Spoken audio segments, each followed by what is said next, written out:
कहानी का शीर्षक है होशियार बहू। भाभी, आपने ये कैसे प्रेस किया है? मैं इन सिलवटों से भरे कपड़ों में कॉलेज जाऊंगा? बंटी चिल्लाते हुए बोला। वो कल प्रेस वाला नहीं आया था तो मैं कर दी थी। बीच में श्री उठकर रोने लगी थी।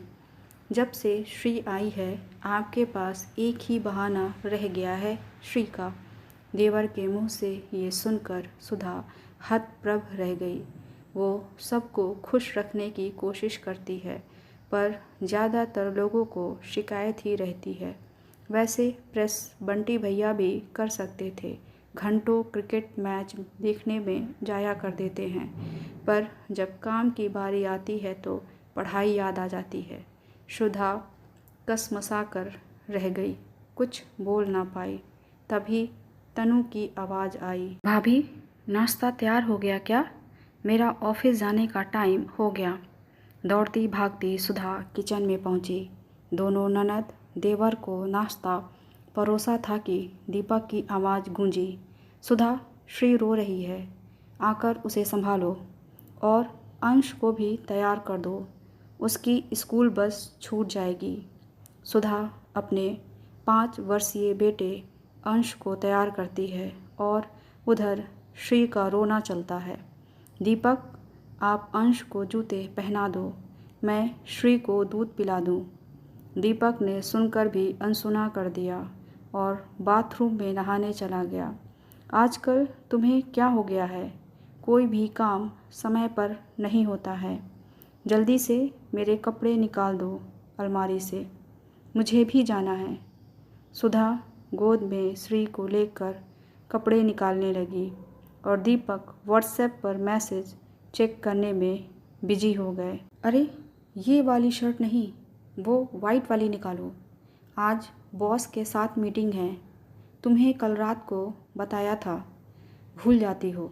दीपक खींचते हुए खुद ही शर्ट निकालने लगा। सुधा सब भूलकर 6 माह की अपनी बेटी को संभालने लगी। बहू, पूजा घर के डिब्बे में घी नहीं है, बाती जलानी है, ज़रा घी भर दो।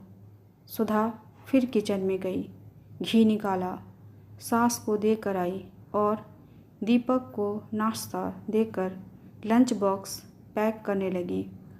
सुधा, 1 कप चाय और बना दो। सुबह की चाय कड़क नहीं थी, मज़ा नहीं आया। ससुर जी अखबार पढ़ते पढ़ते बोले।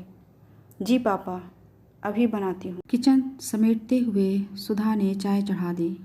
सुबह से सुधा एक पैर पर दौड़कर सबके काम निपटाने में लगी थी।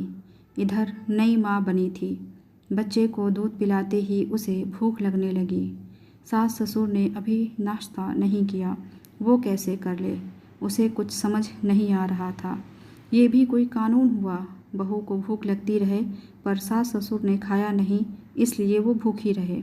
फिर सास ससुर को एक उम्र बाद भूख कम लगती है, वो तो सुबह से काम में लग जाती है, बेटी को भी दूध पिलाती है। उसे तो जोरों की भूख लग रही थी। रात को श्री सोने नहीं देती थी।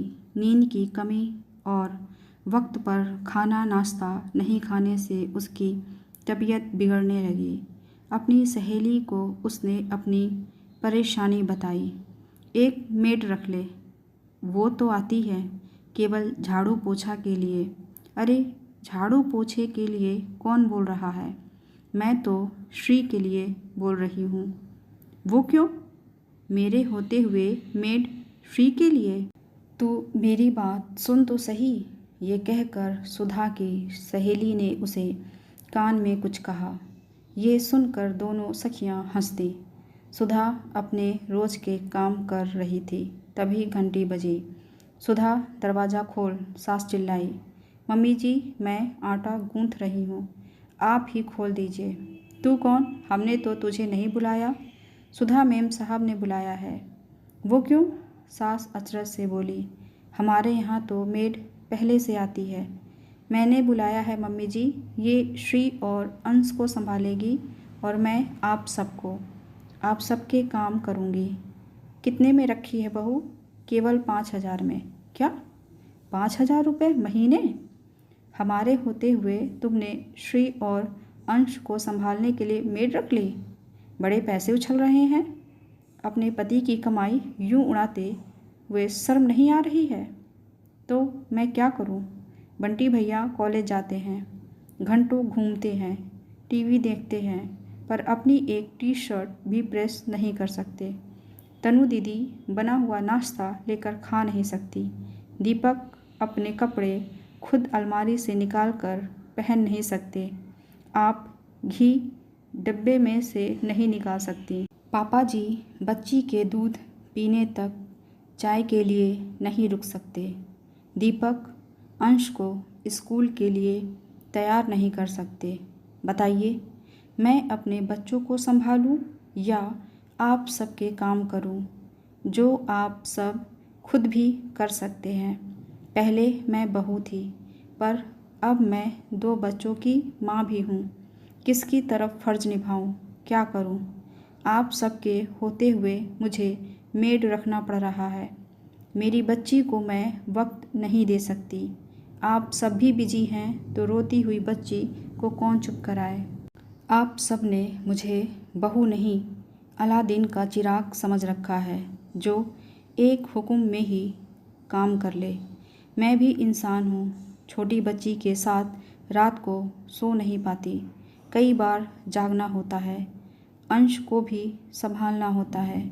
आप सबको चाय, दूध, नाश्ता, कपड़े सब हाथ में चाहिए। आपको अपने बेटे की शादी लड़की से नहीं, अलादीन के चिराग से करनी चाहिए थी। मुझे यही ठीक लगा।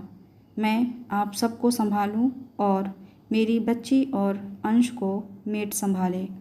आप सब तो फिर भी अपना काम खुद कर सकते हैं, जैसे मेरे आने से पहले करते थे। पर श्री तो अभी छोटी है, वो तो हर काम के लिए मेरे ऊपर निर्भर है।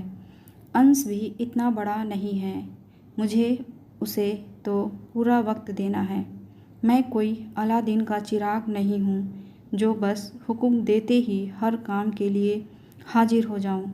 मम्मी जी, घर सबका है तो काम अकेली बहू ही क्यों करे? सबकी जिम्मेदारी बनती है, सबका फ़र्ज बनता है। बहू के आते ही सारे काम उस पर डाल देना क्या ठीक है? बच्चों की परवरिश में पिता को भी मदद करनी चाहिए। एक अकेली औरत क्या क्या करे? आप बहू को रानी बनाकर लाते हैं, गहने, कपड़े, मेकअप के सामानों से उसकी गोद भर देते हैं, पर बाद में वो काम करती हुई नौकरानी बनकर रह जाती है। सबको लगता है बस एक ही आवाज़ में बहू हर काम कर दे, कभी ना नुकुर नहीं करे, सिर झुकाए हुए सबका हुक्म मानती रहे। जब बेटी भूख लगने पर पहले खा सकती है तो बहू पर भी रोक नहीं होनी चाहिए।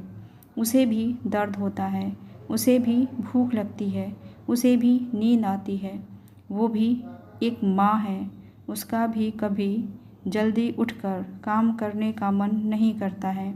आखिर में वो भी इंसान है। कहते कहते सुधा चुप हो गई। सब खामोश चुपचाप खड़े थे। सबको अपनी गलती का एहसास हुआ। सास ने सुबह किचन में हाथ बटाना शुरू कर दिया। थोड़ी बहुत घर की जिम्मेदारी संभाल ली। ननद, देवर अपना काम खुद करने लगे।